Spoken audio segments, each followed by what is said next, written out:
আসসালামু আলাইকুম সবাইকে। ওয়েলকাম টু সমাধান ইংলিশ ক্লাস। আজকে আমরা শিখব ট্যাগ কোয়েশ্চেন। ট্যাগ কোয়েশ্চেন হচ্ছে এমন একটি টপিকস, আমরা জানি সচরাচর আমাদের কোয়েশ্চেন থাকে, অ্যান্সার করা লাগে। আর এটি এমন একটি টপিক যেখানে অ্যান্সার থাকবে, আমাদের প্রশ্ন তৈরি করা লাগবে। সো চলো শুরু করা যাক। প্রথমে আমরা ট্যাগ কোয়েশ্চেন সম্পর্কে বেসিক জানবো যে ট্যাগ কোয়েশ্চেন কি।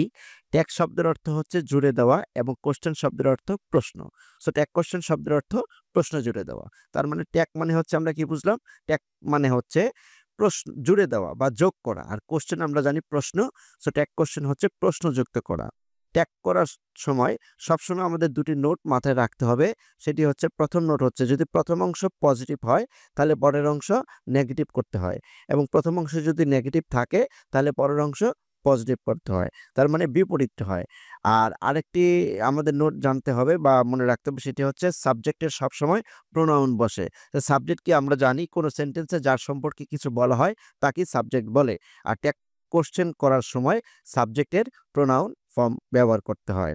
তো ট্যাগ কোশ্চেন এর করার ক্ষেত্রে আমাদের কিছু অক্সিলারি ভার্ব সম্পর্কে ধারণা থাকতে হবে, যে বি ভার্ব কোনগুলো।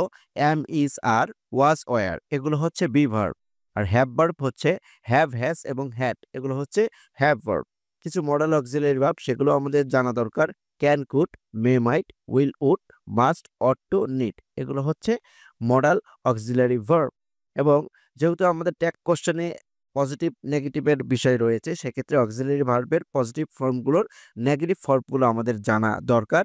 সো এখানে আমরা পজিটিভ ফর্মগুলো নেগেটিভ ফর্মগুলো দিয়ে দিয়েছি। যারা ভিডিওটি দেখবেন তারা অবশ্যই এগুলো শিখে নেবেন। তো ট্যাগ কোশ্চেন, এখন আমরা ট্যাগ কোশ্চেন শিখার নিয়মে চলে যাব। তা আমরা সচরাচর ট্যাগ কোশ্চেন করার জন্য দেখি অনেক নিয়ম, অনেক রুলস। এতগুলো নিয়ম বা রুলস আমাদের কখনো মনে রাখা সম্ভব নয়। সো আমরা এখানে আজকের ক্লাসে মাত্র ৬টি নিয়মে, ৬টি রুলসের মাধ্যমে ট্যাগ কোশ্চেনটি উপস্থাপন করার চেষ্টা করেছি। নাম্বার ফার্স্ট রুল, প্রথম রুলসটি হচ্ছে অক্সিলারি ভার্ব যুক্ত পজিটিভ ট্যাগের নিয়ম। প্রথমে সেন্টেন্সটি বসে, কমা বসে, অক্সিলারি ভার্বের নেগেটিভ ফর্ম বসে, সাবজেক্ট বসে এবং কোশ্চেন মার্কস বসে।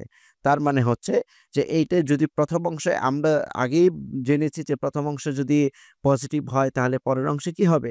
নেগেটিভ হবে। সো এখানে এই কারণে অক্সিলারি ভার্বের সাথে নেগেটিভ নট যুক্ত হয়ে নেগেটিভ ফর্ম বসবে। সো এক্সাম্পল যদি যাই, যে হি ইজ এ লায়ার, হি হচ্ছে subject, is verb, a liar object. তাহলে কি হবে? আমরা সেন্টেন্সটি একইভাবে বসাবো, কমা বসবে। এখন ইজ এর নেগেটিভ ফর্ম হচ্ছে ইজেড এবং সাবজেক্ট হচ্ছে হি, এবং আমাদের রুলস অনুযায়ী question marks. So isn't he. Number 2, Sabir is writing a letter. Sabir is writing a letter, isn't he? Sabir third person singular number, for that reason এখানে আমরা pronoun ই ব্যবহার করেছি। Next example, they were playing. They plural, were এর negative form হচ্ছে weren't. So এখানে আমরা ব্যবহার করেছি ওয়ারেন, সাবজেক্ট দে এবং কোশ্চেন মার্কস।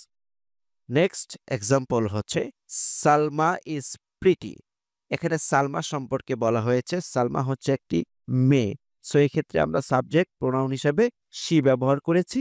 ইজ এর নেগেটিভ ফর্ম হচ্ছে ইজেন্ট, ইজেন্ট শি। এই হচ্ছে প্রথম নিয়ম। এখন আমরা দেখব number 2, rules number 2, auxiliary verb বিহীন। অক্সিলারি ভার্ব ছাড়া আমরা জানি সচরাচর দুটি টেন্সে অক্সিলারি ভার্ব থাকে না। সেটি হচ্ছে প্রেজেন্ট ইনডিফিনিট এবং পাস্ট ইনডিফিনিট। প্রেজেন্ট ইনডিফিনিটে আমরা ডু এবং ডাজ ব্যবহার করে থাকি, এবং পাস্ট ইনডিফিনিটে ডিড ব্যবহার করে থাকি। এখানে কোশ্চেনে দেওয়া আছে যে he read the letter yesterday. He read, রাইটের পাস্ট ফর্ম হচ্ছে read. So it is past indefinite tense. যেহেতু পাস্ট ইনডিফিনিট টেন্স, সেহেতু আমরা ডিড ব্যবহার করব। ডিড এর নেগেটিভ ফর্ম হচ্ছে ডিডেন্ট। হি সাবজেক্ট, হি বসিয়েছি এবং কোশ্চেন মার্ক বসিয়েছি, complete. Next example, the boy goes to school every day. The boy goes to school every day, এটি হচ্ছে present indefinite tense. Present indefinite টেন্সে আমরা অক্সিলারি ভার্ব ডু অথবা does ব্যবহার করব। ডু ডাজ ব্যবহার করব হচ্ছে থার্ড পারসন সিঙ্গুলারের ক্ষেত্রে, আর বাকি সমস্ত ক্ষেত্রে ডু ব্যবহার করব। যেহেতু দ্য বয় হচ্ছে একটি ছেলে, এখানে singular, third person singular, so এখানে আমরা ব্যবহার করব do, don't, he. Next rules number 3 হচ্ছে নেগেটিভ ট্যাগের নিয়ম। আমরা জানি যে অ্যাফার্মেটিভ থাকলে নেগেটিভ হয় আর নেগেটিভ থাকলে অ্যাফার্মেটিভ হয়। সো যেহেতু নেগেটিভ ট্যাগ দেওয়া আছে আমরা এক্ষেত্রে কি করব? অ্যাফার্মেটিভ বা পজিটিভ করব। They will not go to school. Will not auxiliary ভার্বের সাথে নট যুক্ত রয়েছে। সো এটা হচ্ছে নেগেটিভ। এটাকে আমাদের করতে হবে অ্যাফার্মেটিভ অথবা পজিটিভে।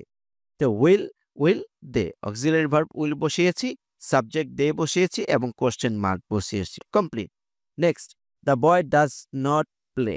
The boy third person singular number, does not play যেহেতু অক্সিলিয়ারি ভার্বের সাথে নট যুক্ত রয়েছে, সো এটি হচ্ছে নেগেটিভ, এটি কি করতে হবে? পজিটিভ। ডাজ হি এবং লাস্টে আমরা বসিয়েছি question marks. So complete.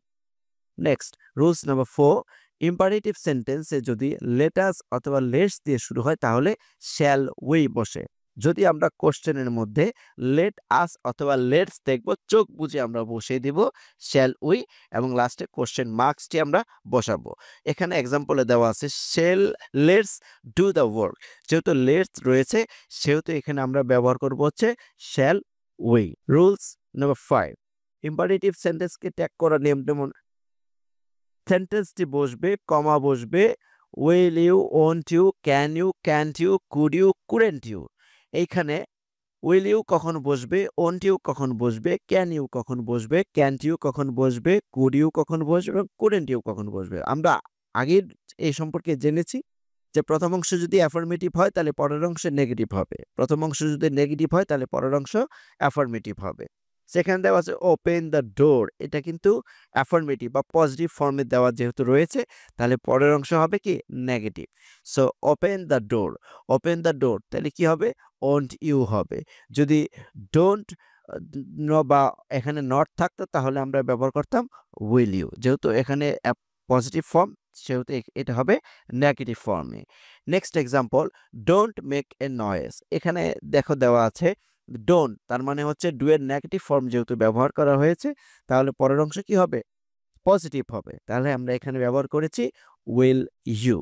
Last rules number 6, পুরো সেন্টেন্সে যদি let him, let her, let them থাকে তাহলে ট্যাগ করার সময় উইল ইউ বসাতে হয়। যেমন let him do the work, আমরা লেট হিম থাকলেই এখানে চোখ বুজে কি বসিয়ে দিব? উইল ইউ বসিয়ে দিব। কারণ আমরা এক রুলসের মধ্যে দিয়ে দিয়েছি যে কোনো সেন্টেন্সে যদি let him, let her, let them থাকে তাহলে ট্যাগ করার সময় আমরা উইল ইউ ব্যবহার করব। সো ট্যাগ কোশ্চেন করার ক্ষেত্রে সবসময় আমাদের একটি রুলস মাথায় রাখতে হবে। ট্যাগ কোশ্চেন হচ্ছে এমন একটি আইটেম যেখানে আমাদের প্রশ্ন তৈরি করতে হয় এবং ট্যাগ যদি প্রথম অংশ পজিটিভ হয় তাহলে পরের অংশ নেগেটিভ হবে, প্রথম অংশ নেগেটিভ হলে পরের অংশ পজিটিভ হবে। সব মিলিয়ে রুলস মাত্র 6টি রুলসের মধ্যে আমি ট্যাগ কোশ্চেনটি দেখিয়েছি। এই হচ্ছে ট্যাগ কোশ্চেন। আমরা পরবর্তী ক্লাসে ট্যাগ কোশ্চেনের এই প্র্যাকটিস ক্লাস করব ইনশাল্লাহ। সমাধানের সাথে থাকার জন্য সবাইকে ধন্যবাদ। আসসালামু আলাইকুম রহমতুল্লাহ।